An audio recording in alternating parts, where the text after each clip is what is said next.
الذي هدانا لهذا وما كنا لنهتدي لولا أن هدانا الله والصلاة والسلام على أشرف الأنبياء والمرسلين شفيع ذنوبنا وطبيب نفوسنا وحبيب قلوبنا أبي القاسم محمد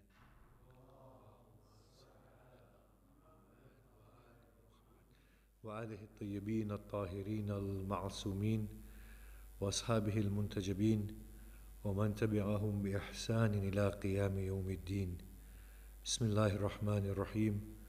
رب اشرح لي صدري ويسر لي أمري واحلل عقدة من لساني يفقه قولي. أما بعد، السلام عليكم جميعا ورحمة الله وبركاته. Bismillah ar-Rahman ar-Rahim. Just want to talk a little bit about Islam. Islam, more than being a formal religion to which we adhere, is a state of being that we acquire. Islam, as the first Imam describes it, is taslim. And we find this meaning within the Quran consistently, that Islam means surrender to Allah subhanahu wa ta'ala. And this surrender to Allah subhanahu wa ta'ala is an inner surrender, surrender of the human being in his entirety. Not the surrender of the limbs, but it is the surrender as a state of being. Surrender to God. And what does that surrender do? On the contrary of what people understand and what religion dictates, that it shapes our mind. It actually does not shape our mind in that way by telling us to think in a particular way. It actually liberates the mind. If you look at the Quran is emphatic. Do they not think? Do they not reflect? Had it been from other than God, would you see such beauty prevalent? How can God ordain that which is indecent? How can God ordain that which is reprehensible? Open your minds. So this natural state of surrender to God is one that liberates the minds. And this beautiful natural state of surrender to God, the natural state of Islam, is one that brings about utmost enlightenment of the heart and of the human being. Or it is a means towards the fulfillment of our humanity. So when we look at Islam accurately within the Quran, it is not a formalistic surrender to God by the tongue, nor the service of the limbs. Fundamentally, Islam is the surrender of the being, for the being to come in a state of godliness. And that is what we find as Islam within the Quran. Now we ask here that what purpose can God have from human beings on the face of this earth? Allah subhanahu wa ta'ala says, Allah ghani wa antum fuqara. Allah is needless, you are in a state of need. Now if this Allah is needless, then does this Allah need from us our prescribed forms of devotions? The answer is no, He doesn't. If everybody on this earth, as the Quran says, were not to believe in Him, it wouldn't make any difference to Allah subhanahu wa ta'ala. Look at how much He has created up above. Allah subhanahu wa ta'ala does not gain His authority or recognition through the obedience of people.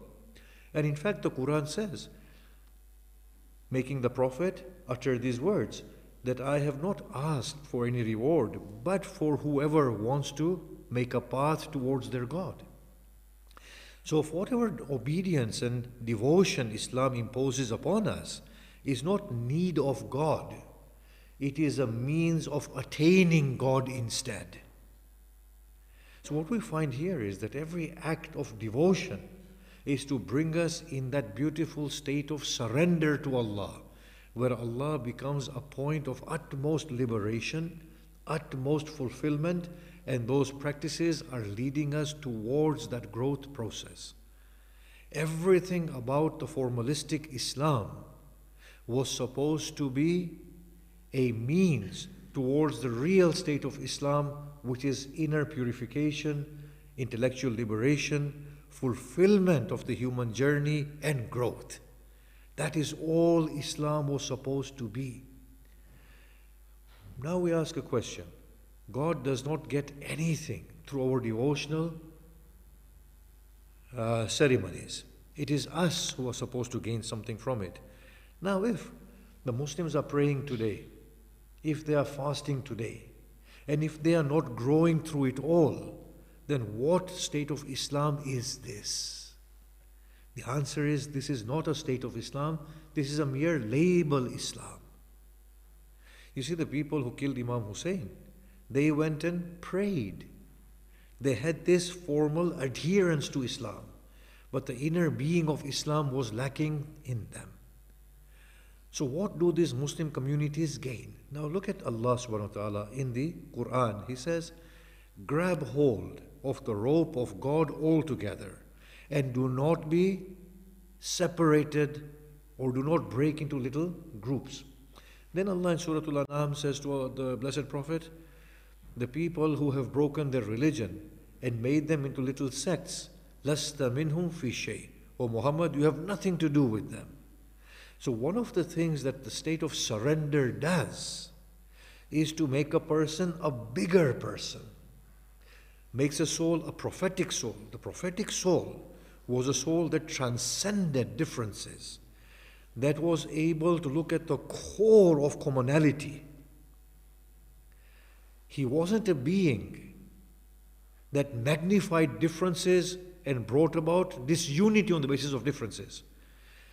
That is the role of the form, when the form is emphasized beyond the real meaning. So today's Muslim, when they are so divided, when they are so fragmented, we ask a question, are they in Islam? The answer is, they are in the formalistic Islam, but not in the state of Islam, where the form has become the end and the state is always lacking. Imagine people who cannot pray with each other to the same God, or people who will not pray in each other's places of worship of God, or people who do not enter therein. This is a state of utmost crisis. If I claim that my God is the only God, and I am devoting myself to my God, then for me to not to enter a place of worship is a very arrogant statement from me that my God is other than the God being worshipped in that house. Or for me to not to devote myself with other creatures of God is a very arrogant statement in which I am saying that I worship my God in a better way. But the better way to worship God is a way in which we melt away in God and embrace everything that God has created, isn't it? So now, leave aside the question of a Muslim entering a church and worshipping his God. A Muslim does not enter into the mosque of another Muslim. This is the level of crisis that we have.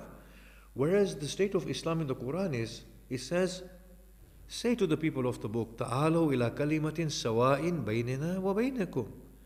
Come to that which is common between us and between you, that we shall not worship other than God. Here, God is dispensing with locations of mosque, church, synagogue.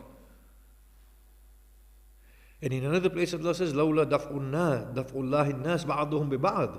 If Allah had not repelled people some by others, لَهُدِمَتِ السَّوَامِعَ وَالْبِيعَ وَالْمَسَاجِدِ. The churches, the synagogues, and the mosques would have been destroyed, in which the name of Allah is being repeated frequently. So if you look at the Quran, the Islamic Quran does not distinguish by the form. It's talking about the existence of churches, synagogues, and mosques. It is talking about the commonality of God being worshipped throughout, in every place. So we have to ask the Muslim community, and of ourselves indeed, that are we in a state of Islam or are we following the name of Islam? The state of Islam is a liberating state, the one that asks us to ask questions, the one that asks us to surrender to God, the point of utmost glory and completion. Whereas the formal Islam divides us, makes us less than human, bars our minds from thinking. How can that have anything to do with Islam? When we surrender to God, we become God-like, don't we? When we fall in love with somebody, we begin to resemble that person and we begin to become like them. So we are either as great or as limited as the point of our beloved. Think about this carefully. If we are in love with power, we become power hungry. If we are in love with wealth, we become hoarders of wealth. If we are in love with Allah subhanahu wa ta'ala, then Allah subhanahu wa ta'ala does not need to show His power, for a show of power is only needed by a person who needs to confirm his power. But in the case of God, there is nobody else who has any ability save God. So He does not need to assert His power nor make a show of it, because there is no contender to God. God is not hungry for wealth, for He creates wealth. Surrender to God, therefore, brings us to the pinnacle of human completion, where we become godly and godlike, where we are able to go beyond differences and labels. State of Islam is a state of utmost fluidity and beautiful growth, and that state is a binding force beyond denominations and religions. Be Christian, Jew, Hindu, Buddhist, Muslim, whatever you want to be, but arrive into that beautiful state of Islam. Islam that the Quran talks about, that beautiful surrender to God, who is beyond the name Allah and Bhagwan, who is beyond the location of the mosque and the synagogue and the church and the mandir, who is beyond color, who is beyond gender, who is beyond social statuses. He is the beauty in its entirety. Every faith is ordained to come in that state of Islam. And that is the beautiful binding force within humanity, because we all have one common God. And we have one common objective, to become godly. So I'm going to finish on this now, that at the end of the day, what do me and you take with us into the hereafter? These prayers that we pray are not going to come with us. You know that for a fact. I hope my prayers don't come with me, because there will be a curse on me. I've never prayed a single prayer being devoted to Allah genuinely. Can you see that? I hope somebody makes a clip out of this and spreads it as well. I hope my lectures don't come with me for a start. Imagine how much trouble I'll get into. Do you think these prayers are going to come with us? These prayers are bowing and prostrating. They don't mean anything. How can bowing and prostrating come with you? I hope my hunger of the fast in the day of Ramadan, the 20-hour fast, doesn't come with me, for that is just starvation of the stomach. That doesn't mean anything. That's just a form. Imagine the person who is dying is going to lose his own limbs. You're telling me that his postures of ruku and sujood are going to come with him? The stomach will disintegrate. Are you telling me that the hunger will come with him? No. What will come with me and you is what we become through that hunger, what we become through that bowing and prostrating. What we become through it all is coming with us. Even my body is not going to accompany me in the hereafter. It's going to disintegrate. Forget about the rukus and the sujood. Think about it very carefully. Nothing, even the grey matter, is going to rot away. So the only thing I take back with me is me, myself. And that's what the Quran says on the day of Qiyamah. You are a sufficient witness upon yourself on this day. You are the book.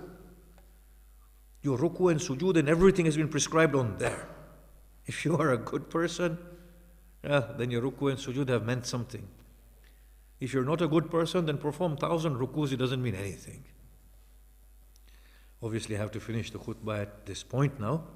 But what I'm saying is that if through devotion to Allah subhanahu wa ta'ala we do not become God-like and enlightened in there, then we haven't devoted ourselves to God. We are not in a state of Islam. If through devotion to God our minds don't become open and liberated, if we are not able to question, then we are not in a state of Islam. The first one we need to question is God Himself. Oh Allah, who am I? Why have you created me? What do you expect from me? Who are you? And if we can question God as a start-off point, then imagine where the rest less than God stands. But today's Islam and Christianity, you dare not ask this question, you dare not ask this authority. The greatest authority I ask of Him. Why should I be perturbed in asking of anybody less than God? That's the true state of surrender to Allah. That liberation, that beautiful quest for the truth and becoming that beautiful truth. Bismillahir Rahmanir Rahim. وَالْعَصْرِ إِنَّ الْإِنسَانَ لَفِي خُسْرٍ إِلَّا الَّذِينَ آمَنُوا وَعَمِلُوا الصَّالِحَاتِ وَتَوَاصَوْا بِالْحَقِّ وَتَوَاصَوْا بِالصَّبْرِ.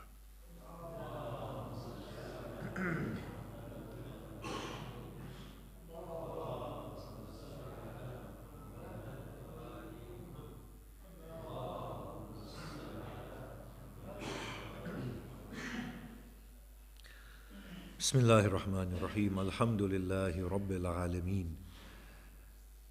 والصلاة والسلام على أشرف الأنبياء والمرسلين وآله الطيبين الطاهرين أما بعد السلام عليكم جميعا ورحمة الله وبركاته.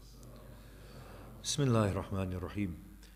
The Prophet was either upon his mule or his camel.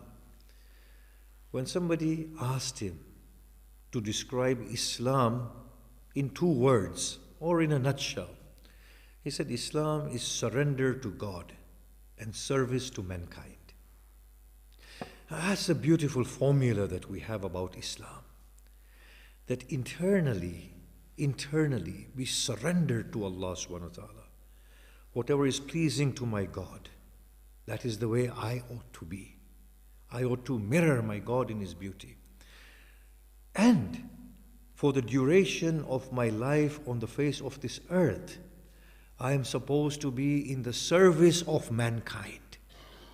In whatever way, the heart needs to acquire a state of sincerity towards humanity. And I need to share the goodness that Allah has given me with the family of Allah. What is this service to mankind? Service to mankind is something as simple as what the Prophet describes. Pray for the other. Wish good for the other. If you have more than that, if Allah has given you something, then share it with them. If Allah hasn't given you anything, then pray for them. That is service for mankind.